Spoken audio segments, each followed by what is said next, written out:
Je voudrais vous dire que cette visite est la toute première que le chef de l'État effectue dans ce pays depuis son accession au pouvoir en 2016. Et elle fait suite aux échanges, brefs certes, mais aux échanges importants qu'il a eus lors du 6e sommet des chefs d'État et de gouvernement de l'Union africaine, de l'Union européenne, sommet qui a eu lieu, vous vous souvenez, les 17 et 18 février 2022 à Bruxelles. Il faut dire que cette visite avait pour objectif d'examiner les possibilités de renforcer les relations économiques et de partenariat dans les divers domaines clés pour lesquels nous estimons, en tant que gouvernement du Bénin, nous estimons que le Royaume des Pays-Bas offre des potentialités réelles de coopération, des pistes sur lesquelles nous pouvons travailler effectivement. Je veux également vous préciser qu'il s'agissait pour nous aussi de présenter les réformes économiques qui ont permis l'amélioration du climat des affaires dans notre pays et de promouvoir les opportunités d'investissement qu'offrent nos zones économiques. Nous en avons deux, mais celle qui est emblématique en ce moment et dont on parle beaucoup, c'est évidemment la zone économique spéciale de Glodjibé, dont l'un des managers, le directeur général de l'APIEX, était de la délégation. Mais la préoccupation majeure du président de la République, lorsque nous nous rendions là-bas, c'est de voir aussi ce que le Royaume des Pays-Bas offrait comme expérience, offrait comme savoir-faire dans le domaine de l'enseignement technique et professionnel, car vous savez que c'est la priorité des priorités pour nous aujourd'hui. Et dans le cadre de cette visite et pour l'atteinte des objectifs que je viens d'énumérer, le président a eu plusieurs rencontres. À tout seigneur, tout honneur, la première visite, la première rencontre du président de la République a été celle qu'il a eue avec Sa Majesté, le roi des Pays-Bas, le roi Willem-Alexander, qui, comme vous le savez, est le monarque rayant dans cette monarchie constitutionnelle qu'est le Royaume des Pays-Bas. Il a ensuite rencontré M. Mark Rutte, qui est le Premier ministre des Pays-Bas. Je mentionnais tantôt qu'ils avaient eu l'occasion d'échanger très brièvement lors du sommet Union européenne, Union africaine à Bruxelles au mois de février. Il a rencontré des organismes de promotion économique et commerciale avec à la clé la signature d'accords de financement dont vous avez largement fait écho, accords qui ont été signés par mon collègue le ministre d'État, ministre de l'Économie et des Finances. Il a rencontré divers organismes sectoriels, il a rencontré des organismes en charge du secteur de l'enseignement technique et de la formation professionnelle. Je crois qu'il a dit lors de la table ronde que c'était le moment le plus beau de sa visite. Et il a rencontré aussi les responsables dans des secteurs de l'économie, les responsables dans le secteur de l'exportation au Royaume des Pays-Bas. Que retenir de toutes ces rencontres-là? C'est vrai que le tête-à-tête avec Sa Majesté le Roi était un tête-à-tête intégral où les deux personnalités ont échangé. Mais avec la permission du président de la République, je peux vous dire que le roi avait une bonne connaissance des réalités du Bénin.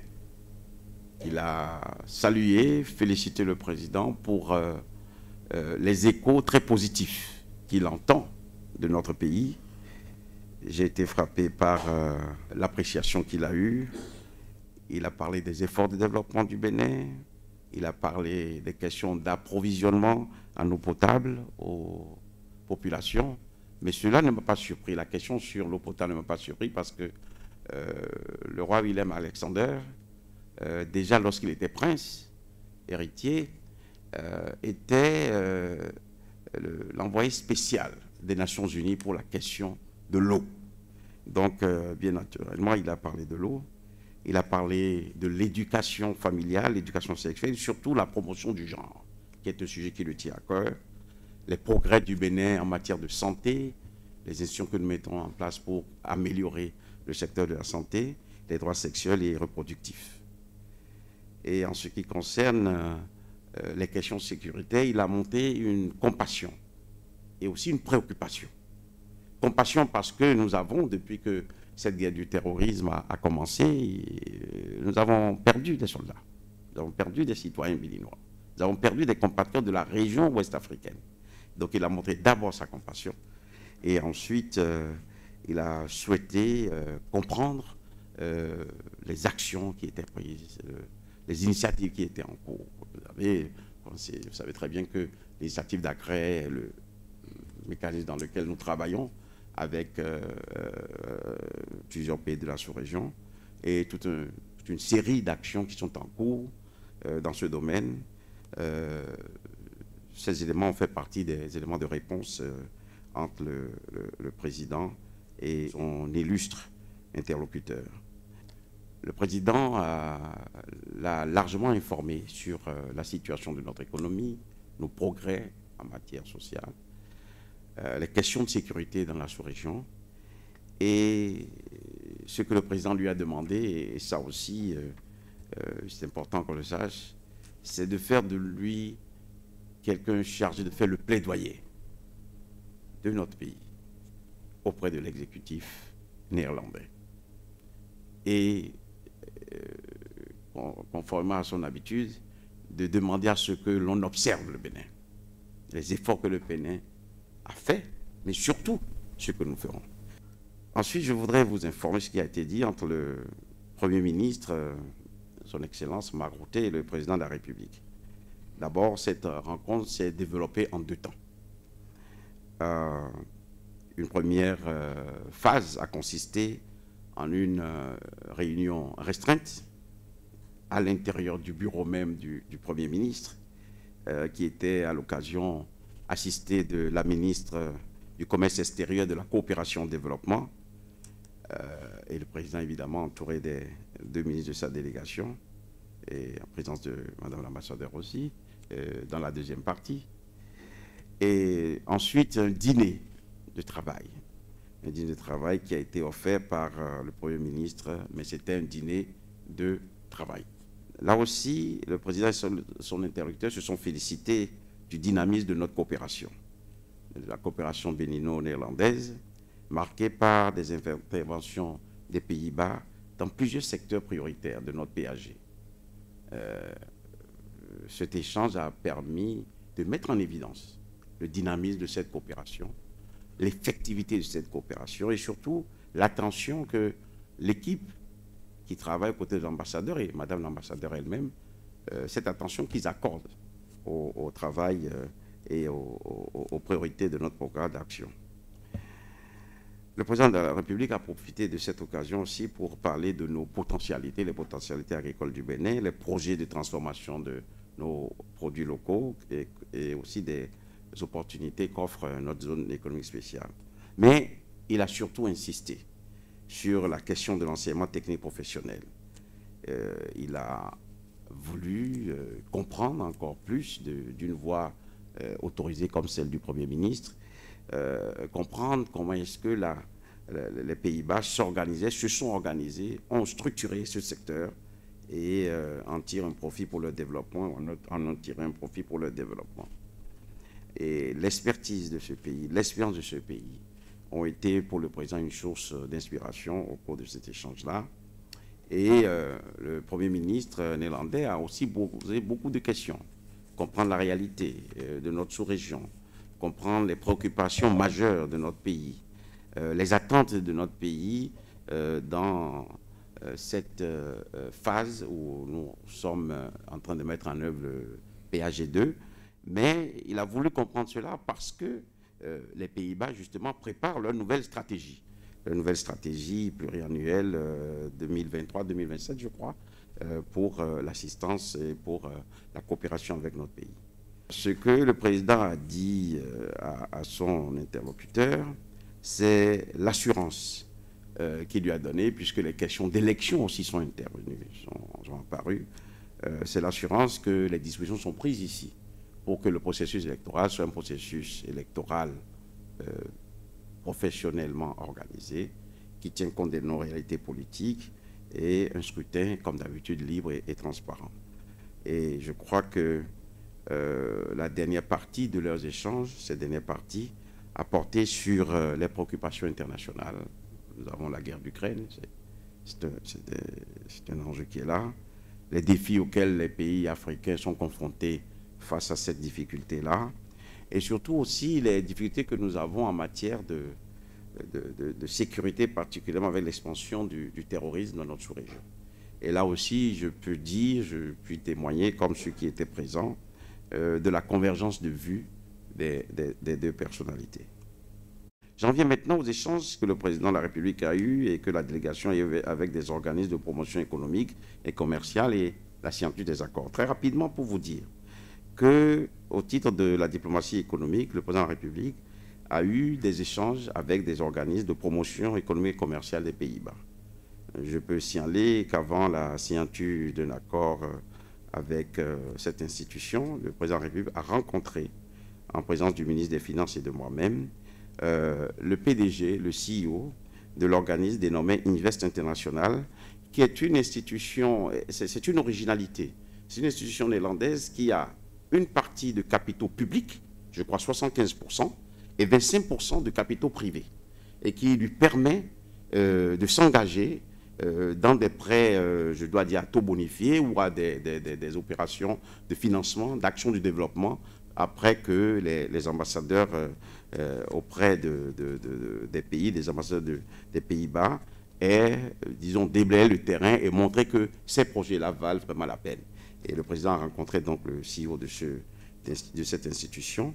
Il y a eu un accord de financement de montant de 60 millions d'euros qui a été signé et deux accords d'engagement financier pour 120 millions qui ont fait l'objet d'un accord de volonté sanctionné par une signature.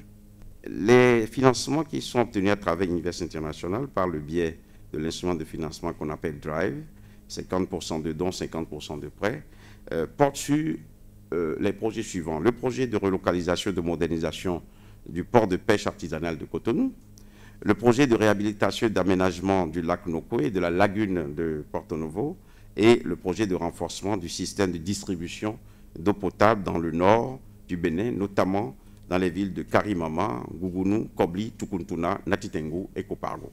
Il faut souligner sur ce plan que les échanges ont permis à la partie béninoise de noter quelques suggestions d'amélioration de la gestion de ce secteur-là. Et il y a lieu pour notre pays de mettre en place un système de gouvernance de nos lacs. Parce que les pays qui, comme les Pays-Bas, ont ce que j'appelle des mers intérieures, beaucoup de lacs, beaucoup de plans d'eau, ont des systèmes de gouvernance spécifiques qui permettent de tirer le meilleur profit de ce que j'appelle ces plans d'eau, mais surtout de les gérer, d'anticiper et d'éviter qu'il y ait des déviances dans leur gestion et qu'elles profitent aux populations. Moi, je me rappelle qu'à la fenêtre de ma chambre, j'étais frappé de voir que la gestion d'un canal, de manière très propre, c'est un peu un canal qui ressemble aux canaux d'évacuation qu'on voit à Ijedo ou à Kwakwa, il y avait de la navigation intérieure. Donc, qu'est-ce qui nous empêche d'avoir ce genre de collecteurs d'eau propres et de permettre aux gens de circuler sur des canaux, sur des embarcations légères. Et c'est de la plaisance, mais c'est aussi quelque chose d'utile en cas d'embouteillage. C'est aussi l'avantage d'aller visiter des pays qui ont des similitudes avec le vôtre sur le plan géographique. J'en viens maintenant aux séances de travail qui ont eu lieu avec des organismes sectoriels. La délégation présidentielle a eu des séances de travail avec divers responsables des organismes compétents sur des questions spécifiques liées à notre coopération. Le directeur de la croissance durable et du climat, qui prépare avec le Tadjikistan, je crois, un prochain événement sur les questions d'eau. Ce directeur de la croissance durable et du climat a échangé avec le président de la République sur les enjeux du changement climatique, sur ses effets sur nos pays, mais surtout sur la nécessité d'avoir une tribune où s'expriment ces pays-là, où ces pays échangent aussi leur expérience. Le président de la République, bien entendu, a marqué son accord pour que le Bénin s'associe à cette prochaine rencontre qui est prévue sur les questions d'eau. Et j'échangerai avec mon collègue, le ministre de l'eau, avec l'agence aussi qui gère les questions d'eau, enfin les deux agences, la société et puis l'agence, pour que nous puissions partager l'expérience du Bénin dans ce domaine à l'occasion de ce sommet, de cette réunion qui est prévue à New York dans quelques mois. Nous avons aussi eu l'opportunité d'échanger avec les responsables du Centre de promotion des exportations en provenance des pays en développement, CBI. C'est un organisme qui est présent, qui s'est déjà rendu au Bénin et qui a des partenariats ici localement.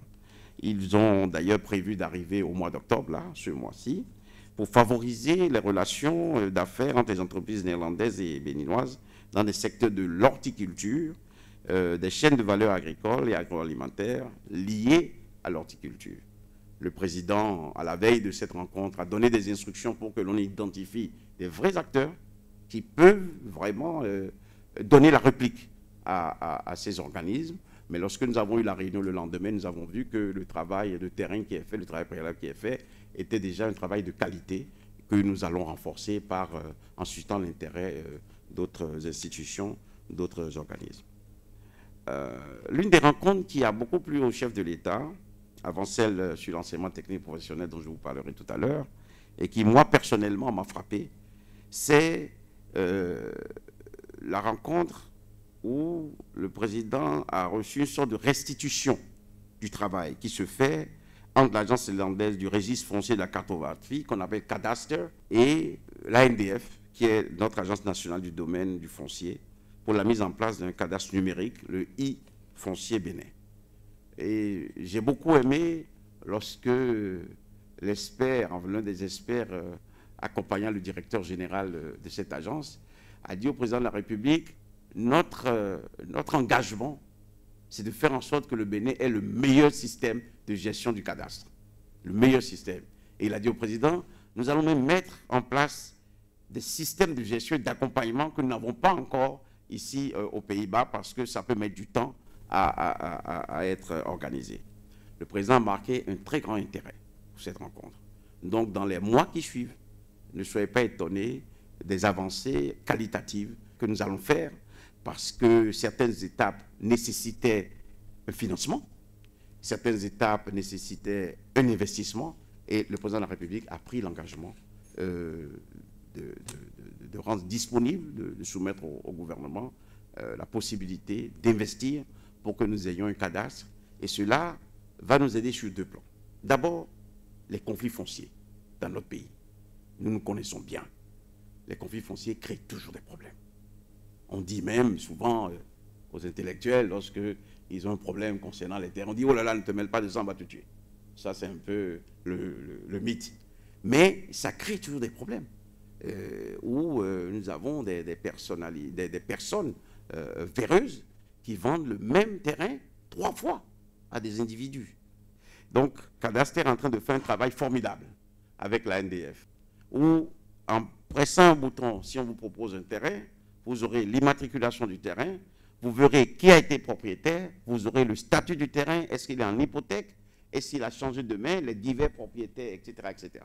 Et quand on aura ça, je vous assure que même notre cours, parce qu'on vient de mettre en place ce que un jeune étudiant stagiaire m'a dit, donc vous avez créé la créette des conflits fonciers. Oui, c'est vrai. Et cette cour aura des éléments probants pour travailler. Il n'y aura plus d'approximation. Parce que le développement, c'est aussi apporter des solutions sans être dans l'approximation. Et d'utiliser la science, la technologie, les progrès pour pouvoir régler un problème aussi prégnant. Parce que nous sommes dans une culture, on dit, si tu n'as pas de maison, tu n'existes pas. Un peu comme dans certains pays, on dit, si vous n'avez pas un troupeau de vaches, c'est le cas dans certains pays des Grands Lacs, vous n'existez pas. Le Bénin, on dit, il faut avoir son lopin. C'est quelque chose de très important, c'est une modernité qui rencontre un élément de notre culture. Et je crois que là, le président n'a pas eu tort de dire, nous allons faire en sorte que le Bénin ait un système de cadastre hyper moderne. J'en viens maintenant à ce que j'appelle le clou de la rencontre. C'est la table ronde avec les organismes en charge du secteur de l'enseignement technique et de la formation professionnelle. La table ronde a réuni donc les organismes du secteur de l'enseignement technique et de la formation professionnelle, une organisation néerlandaise pour l'internationalisation de l'éducation qu'on appelle NUFIC. Retenez cet acronyme-là parce que c'est un organisme qui fait du travail formidable. Le Centre d'expertise et de recherche en enseignement technique professionnel et en apprentissage continu qu'on appelle le SINOP, et une autre institution qu'on appelle la SBB, qui est une organisation professionnelle au cœur de cette thématique de l'enseignement secondaire et professionnel arrimé aux entreprises.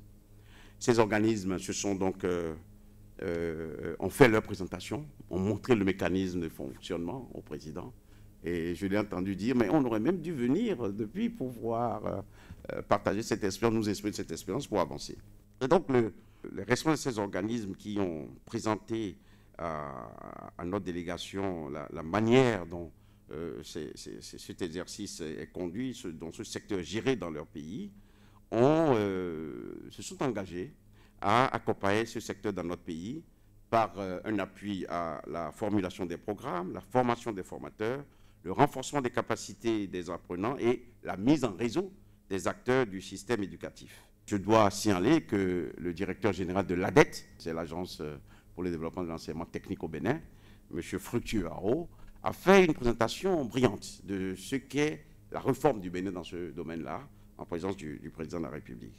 Et donc, au terme de cette table ronde, à laquelle le président a assisté de bout en bout, le ministère néerlandais des Affaires étrangères a annoncé une assistance financière déjà, si je peux me permettre de le dire, de 3 millions d'euros par an sur 10 ans, pour soutenir l'enseignement technique et la formation professionnelle au Bénin, avec bien sûr l'engagement du Bénin de rendre disponibles des ressources, de faire les réformes qui sont nécessaires pour que sur 10 bacheliers chez nous, 7 aillent dans l'enseignement technique et professionnel.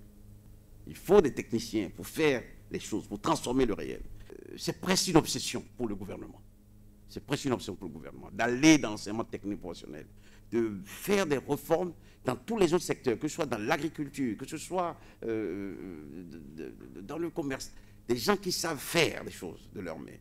Et je crois que c'est ce que le président a voulu et ce que le gouvernement veut faire. Et là-bas, nous avons rencontré des personnes qui savaient de quoi ils parlaient dans ce domaine et qui en ont une expérience énorme.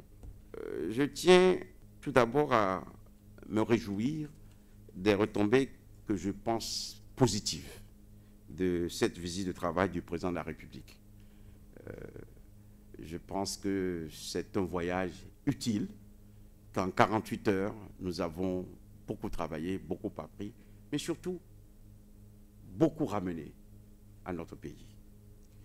Je voudrais dire ici que l'ensemble des départements, l'ensemble du gouvernement, mais particulièrement le ministère de l'Économie et des Finances et surtout le ministère des Affaires étrangères, feront un suivi minutieux des conclusions de cette visite pour que nous puissions non seulement faire ce que nous avons dit que nous ferons, pour que nous puissions utiliser à bon escient les opportunités de développement que nous ouvre cette coopération avec les Pays-Bas. Je voulais dire que, d'ailleurs, pour être plus concret, dans quelques jours, la vice-ministre de la coopération des Pays-Bas se rendra ici et dans cette salle même, nous allons tenir la grande commission mixte de la coopération entre nos deux pays avec à la manœuvre Madame l'ambassadeur pour pouvoir aller vite. Je tiens vraiment, vraiment à remercier Madame l'ambassadeur des Pays-Bas parce qu'elle a été à la manœuvre. Elle a organisé tout ceci. Madame l'ambassadeur, je tenais vraiment, au nom du président de la République et au nom de toute l'équipe de ce ministère, à vous remercier. Vraiment, applaudissez-la. Au regard des retombées que vous venez de nous lister avec fierté, alors que peut-on dire de l'image que le Bénin avait présentée entre-temps quand il a été question du projet PPA2? Qu'en est-il aujourd'hui? Vous savez, lorsque nous sommes arrivés au gouvernement, le président nous a donné une consigne et je crois qu'il n'avait pas tort. Il nous avait demandé de ne pas perdre beaucoup de temps parce que la campagne électorale était terminée, de ne pas perdre beaucoup de temps sur « ils ont fait, il y a eu ça, il y a eu ceci, il y a eu cela ». Mais de nous concentrer sur la transformation, de nous transformer sur l'amélioration des choses à faire pour changer le visage du pays. Aujourd'hui, c'est vrai, de Boukoumbe jusqu'à Porto-Novo, en passant rapidement par la Marina, je me rends compte qu'il a eu raison. Parce que ce pays a vraiment changé de visage.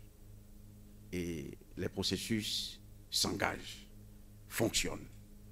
Et je ne dis pas que nous avons tout réussi, mais je peux affirmer que l'engagement de transformer ce pays, d'améliorer les conditions de vie, le fait que ce pays, sans avoir créé des impôts nouveaux, a pu doubler ses recettes fiscales, le fait que dans des programmes concernant l'eau, on est parti d'une situation de 33-35% d'accès à l'eau potable à aujourd'hui pratiquement 75%. Et le président donne le délai de 3 ans maximum pour qu'on arrive à 90%, voire tutoyer les 100%. Montre très bien que chacun des secteurs où il y a eu des dysfonctionnements, chacun des secteurs où les choses n'ont pas fonctionné, le gouvernement a pris la mesure des choses et a avancé. Oui, c'est vrai que PPA2 était quelque chose d'inacceptable. C'était une tache noire dans nos relations avec les Pays-Bas. Mais aujourd'hui, la force motrice dans le partenariat sur l'eau, c'est la conjonction, la volonté politique du gouvernement et l'engagement d'un pays comme les Pays-Bas. Cette tache noire, nous avons réussi à l'effacer à cause de la transparence dans les processus, à cause des résultats dans ce secteur. Vous verrez que nous avons fait des progrès, que ce ne sont pas des slogans, ce n'est pas une présentation démagogique d'une réalité qui n'a pas changé. La réalité a beaucoup changé. Et dans plusieurs localités que je connais, il y a une transformation profonde. Je me rappelle des 2 grands accords qui ont été signés pour faire de l'eau, pour apporter de l'eau aux populations dans les collines ou dans le zoo, d'un certain nombre de mécanismes qui ont été mis en place et surtout des nouveaux forages qui ont été faits. Donc, l'image du Bénin dans ce domaine s'est améliorée. Le Bénin a réussi à gagner sa respectabilité. Sinon, je peux vous dire, je travaille de l'autre côté déjà, de ceux qui appuient le développement. Si le pays n'est pas sérieux dans ce domaine-là, personne ne s'engage. On vous dira un non poli, ou on vous dira on verra. Mais aujourd'hui, les Pays-Bas sont présents dans le secteur, sont revenus dans le secteur, parce que la gouvernance dans le domaine de l'eau a changé. Parce qu'aujourd'hui, dans ce domaine-là, le moindre dérapage est corrigé. Et que le système produit des effets, donne des résultats. On n'arrive pas à 75% de couverture si on ne gère pas sérieusement. Donc, pour résumer ma réponse, PPA2, c'est derrière nous. Il n'y aura plus ce genre de comportement. Il n'y en a plus. Le gouvernement a assumé ses responsabilités, a assumé la continuité de l'État et s'est mis au travail pour que les citoyennes et les citoyens du Bénin aient accès à l'eau potable dans des conditions de transparence et de respect de la bonne gouvernance. Pour les Pays-Bas, ce fut un très grand honneur que le président de la République a choisi de venir aux Pays-Bas pour chercher de l'expertise et du savoir-faire. Et vraiment, cet honneur, c'est vraiment très grand parce que je crois qu'en 48 heures, il a beaucoup réussi à connaître sur quel sujet il y a des intérêts communs et des valeurs communes aussi. Bon, sur l'image, sur le PPA2 quand même, parce que je pense, comme l'a dit Monsieur le ministre, la tâche a été effacée, le Bénin a réglé correctement tout le dossier du PPA2 en payant ce qu'il fallait payer malheureusement, mais aussi en mettant en place un système de gestion dans l'eau avec Omi-Delta qui a été vraiment un grand programme qu'on a déroulé pour 58 millions ces derniers temps et qui a donné de l'eau potable à plus de 750 000 familles de l'eau potable. Donc vraiment beaucoup. Et l'image du Bénin aux Pays-Bas, c'est un pays où on peut obtenir des résultats avec nos programmes de coopération. C'est une image où on voit qu'il y a tout euro qu'on met, ça rapporte, disons, en bien-être pour les jeunes, pour les femmes, ça rapporte en tant que ça réduit la pauvreté. Et c'est en ce moment-là, je confirme aussi que les Pays-Bas seront à côté du Bénin pour travailler sur les causes profondes de la pauvreté et de l'inégalité. Et c'est ça notre apport à la sécurité dans le Nord. Vous avez fait cas tantôt de la compassion et de la préoccupation du roi pour la sécurité. Je veux savoir, Monsieur le ministre, est-ce que dans les prochains jours, on peut s'attendre à une présence des forces néerlandaises, je veux dire des forces de sécurité, aux côtés des forces armées béninoises? Vous savez, la gestion de la question du terrorisme se fait à deux niveaux. Il y a l'action, qui celle-là est une action de défense et de sécurité, pour protéger nos populations. Mais il y a aussi l'action de développement à la base. Alors, là où avec les Pays-Bas nous allons travailler, c'est ce volet-là. Le volet d'accompagner des actions de développement à la périphérie, de créer des opportunités de travail, de créer des opportunités d'action pour les jeunes, pour les populations locales. C'est là, et c'est une réponse qui est fondamentale, qui est importante lorsque vous luttez contre le terrorisme.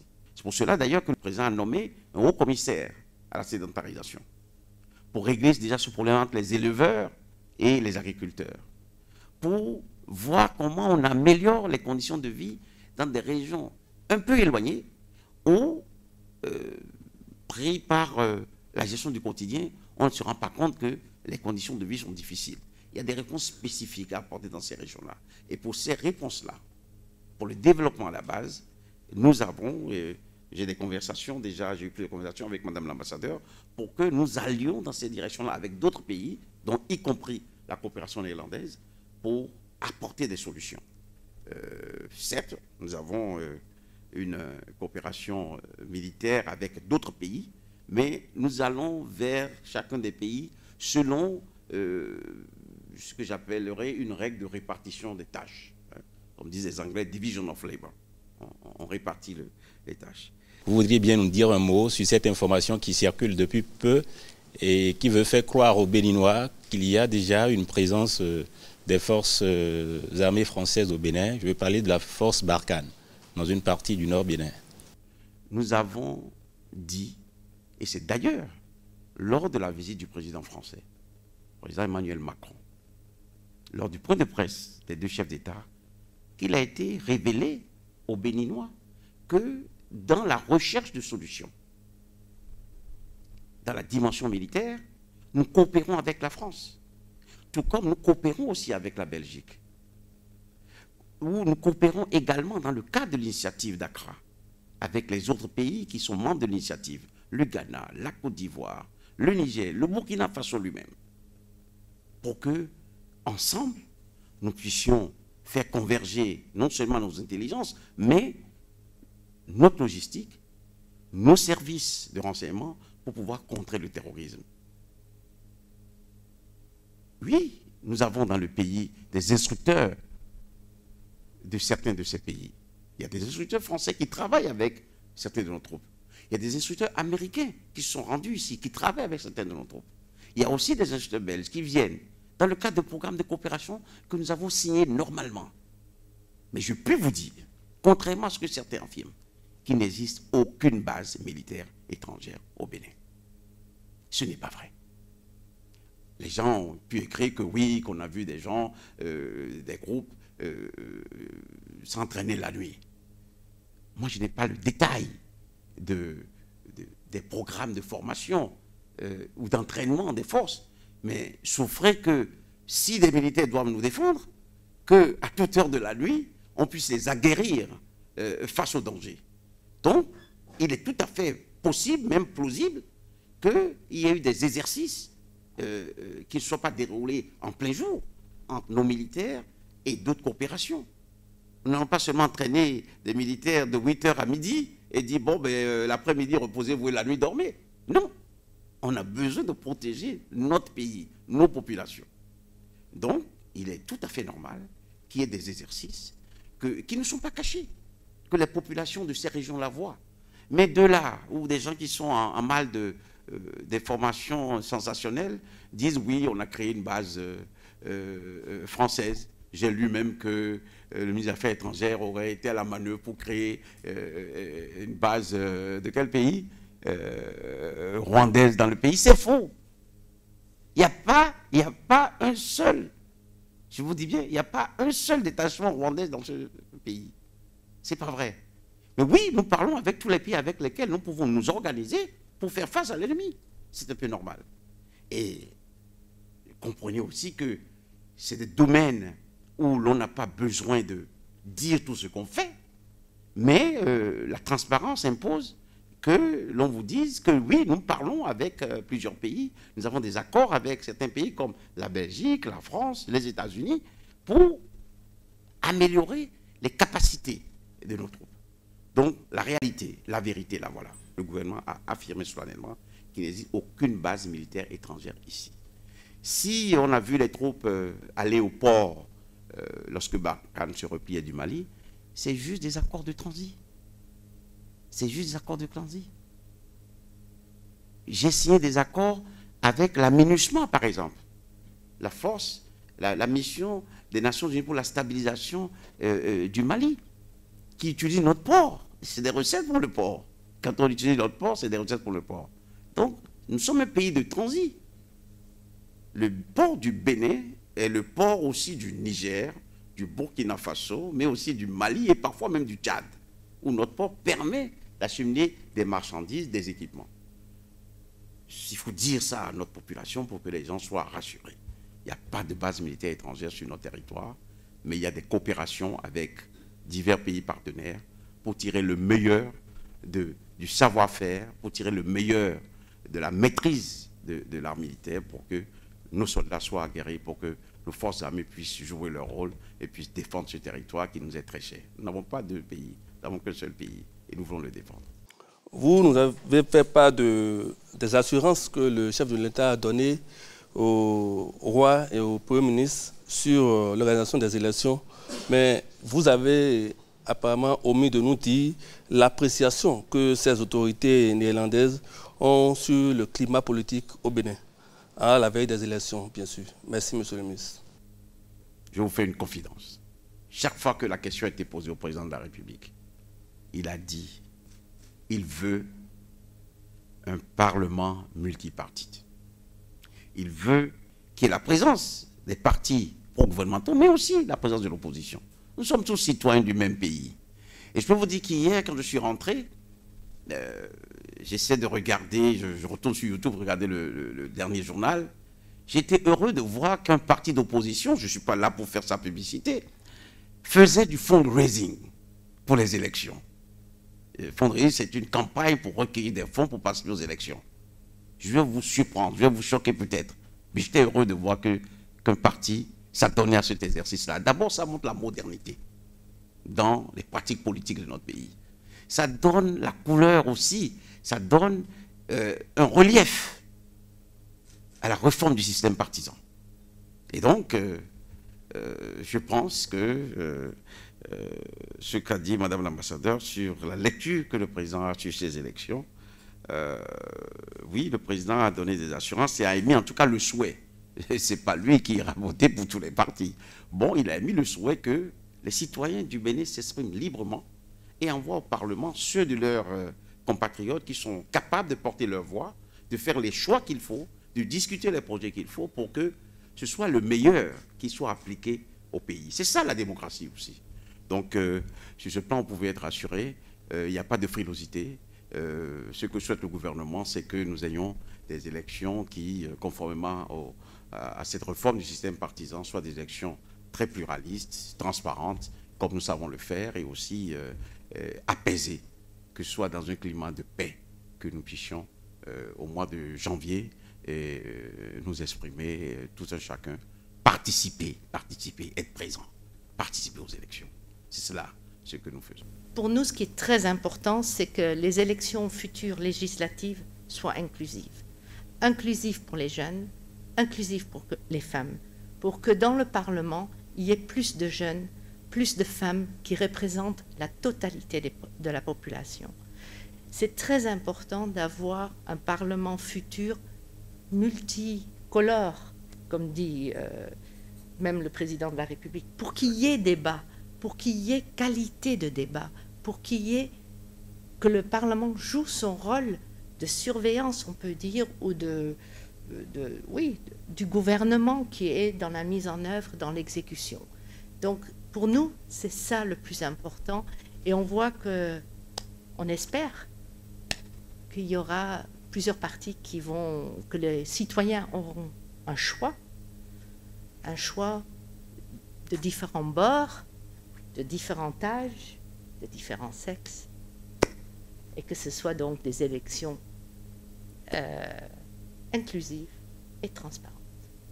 Voilà, mesdames, messieurs, ce que j'avais à partager avec vous. Je suis heureux de vous avoir accueilli encore une fois dans cette maison qui est la vôtre, ministère des Affaires étrangères. Et j'ai bon espoir que nous aurons encore l'occasion, l'opportunité de nous revoir pour parler de ce que nous avons de commun, notre pays. Je vous remercie.